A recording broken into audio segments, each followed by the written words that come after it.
Bonjour à tous, bienvenue sur ce test Blu-ray 4K où nous allons parler de Alita Battle Angel en Blu-ray 4K donc du coup, et je vous ferai un petit topo aussi sur la version 3D de Alita.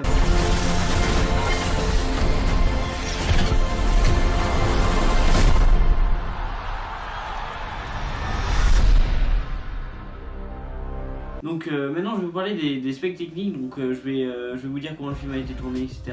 Vous connaissez à connaître la chaîne, donc du coup je vais pas faire mon blabla habituel. Donc maintenant parlons des specs techniques. Le film a été tourné en 3,4K, masterisé en 2K, donc c'est un master 2K. Dolby Atmos compatible Dolby Vision sur la version numérique, donc pas de Dolby Vision sur la version physique, donc du Blu-ray. Seulement du HDR10+, c'est là où c'est un peu décevant, mais je vais y revenir plus tard.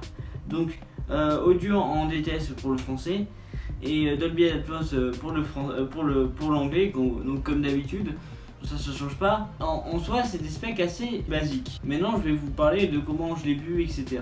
Le film je l'ai vu en HDR10 parce que je ne peux pas m'équiper en HDR10+ pour le moment en 7.1, donc je vais pouvoir vous donner mon avis sur le surround mais pas sur l'Atmos. Cela étant dit, il y a des choses à dire aussi. Alors concernant le HDR10+, je suis assez déçu pour le consommateur parce que le film n'est pas compatible Dolby Vision sur le Blu-ray alors que ça aurait dû l'être normalement et que c'est pas normal. Rien que pour ça, je vous conseillerais d'acheter plutôt la version numérique selon le HDR que vous possédez. Maintenant, je peux pas dire lequel HDR est le meilleur.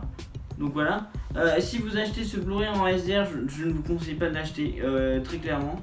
À part si vous possédez le Dolby Atmos, mais sinon il n'y a pas plus de détails que ça.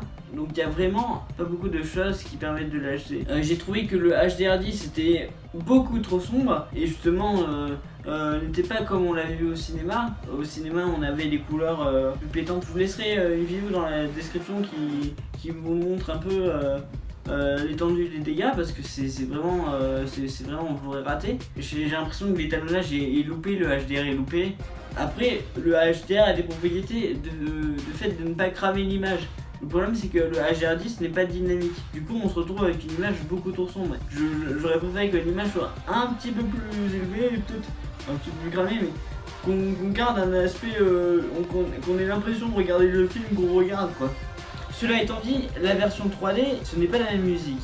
La version 3D est excellente, c'est pas un Blu-ray démo, mais on passe un très très bon moment. La caméra justement qui bouge, on a l'impression de se déplacer avec des personnages. Donc ça c'est vraiment des sensations qu'on peut retrouver avec la 3D et qui sont bien retranscrites. Mais non, pour l'audio du Blu-ray 3D c'est du 5.1, donc le classique. Cela étant dit, je me suis procuré la version 4K en steelbook. Enfin, vous pouvez trouver la version 4K Blu-ray 3D pour 4€ de plus. Donc, dans ces cas-là, prenez la version steelbook avec le 3D. Mais sinon, ça ne vaut pas la peine si vous possédez le Blu-ray classique et vous ne possédez pas de télé 3D, ça ne vaut pas le coup de se ruiner en Blu-ray 4K. Je pense que le 4K n'est vraiment pas un bon achat à faire. J'espère que cette vidéo vous a plu.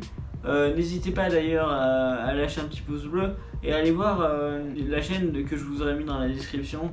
C'est un mec qui fait des comparaisons et il se donne vraiment beaucoup de mal. Il y aura une seconde chaîne qui est mon cadreur et c'est la chaîne de mon cadreur et qui fait des vidéos critiques sur YouTube. Donc n'hésitez pas à vous abonner à sa chaîne aussi. Donc voilà, donc c'est la moindre des choses et moi je vous dis du coup à demain pour la vidéo de Captain America First Avenger. J'espère que cette vidéo vous a plu, donc likez, voilà, partagez, faites comme vous voulez.